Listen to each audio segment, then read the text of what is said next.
Alors, bienvenue dans le logiciel Arduino. Voici les logos du logiciel. Et là, quand on ouvre le logiciel, c'est cette première page qui va s'afficher.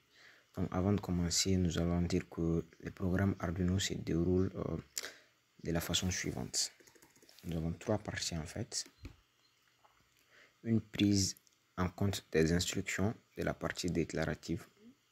On peut dire que la partie déclaration des variables, l'affectation des variables et tout, ça se passe ici. Maintenant, nous avons l'exécution de la partie configuration.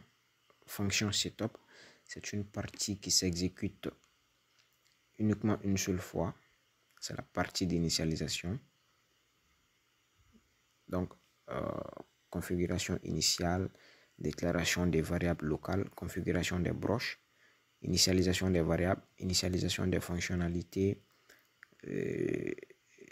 initialisation également des interruptions. Donc, ceci se passe dans cette fonction void setup.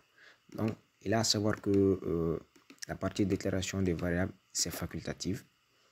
Maintenant, au niveau de void loop, nous avons notre fonction d'exécution de la boucle sans fin. D'accord? Donc, le code est compris dans la boucle sans fin exécutée indéfiniment. Nous verrons petit à petit les différents éléments présents dans le schéma. L'important pour le moment est de savoir qu'un programme Arduino est divisé en trois parties.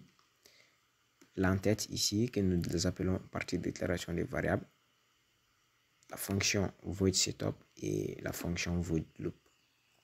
Maintenant, au-delà de ça, quand nous écrivons notre programme et que l'on veut vérifier si il se trouve des erreurs dans le code, on clique sur le petit V ici qui va nous demander d'initialiser non. Donc, compilation du croquis. Après vérification, voici ce qui va s'afficher dans quelques secondes. Voilà, compilation terminée. Donc, ça veut dire qu'il n'y a pas d'erreur. Bon, essayons de mettre, par exemple, ceci ici.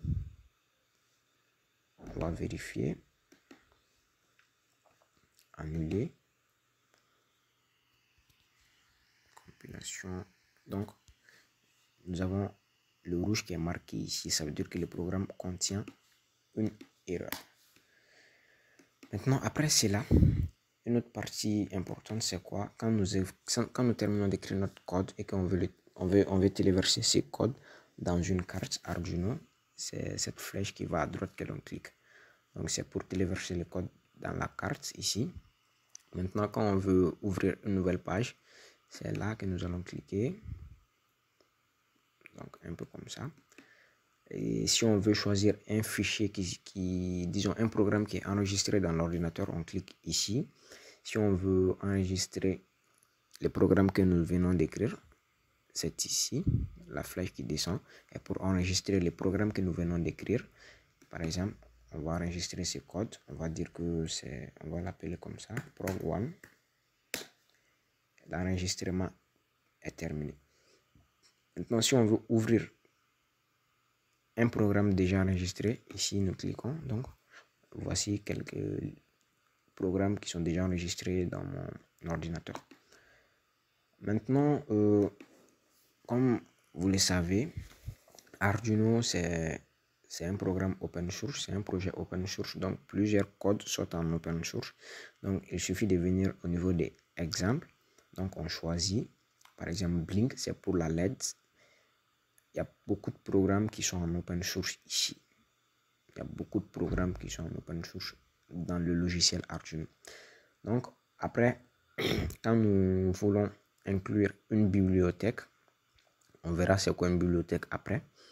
Donc, si la bibliothèque est en format .zip déjà dans ton ordinateur, donc tu cliques ici et tu sélectionnes la bibliothèque. Mais par contre, si tu veux la télécharger, tu viens ici, gérer les bibliothèques et tu télécharges ta bibliothèque. Mais ça se passe avec une connexion internet, bien sûr. Maintenant, outils, ici, nouveau type de carte. Par exemple, quand on utilise une carte Arduino Nano, au lieu de Uno qui est là, on va cliquer sur Nano. Quand on utilise Mega, on vient ici. Là, nous utilisons Arduino Uno, donc on peut cliquer sur Uno, il n'y a pas de problème. Comme ça, les programmes pourraient être téléversés vers la carte Arduino Uno. Maintenant, niveau port aussi, c'est quelque chose qui est important parce que nous avons plusieurs ports au niveau de l'ordinateur. Avec les MacBooks, souvent, ça pose pas trop de problèmes, mais je pense bien avec les autres ordinateurs, il faut bien faire attention pour choisir ton port. Et voilà, c'est un peu ça les logiciels Arduino. Les logiciels fonctionnent bien sûr sans connexion Internet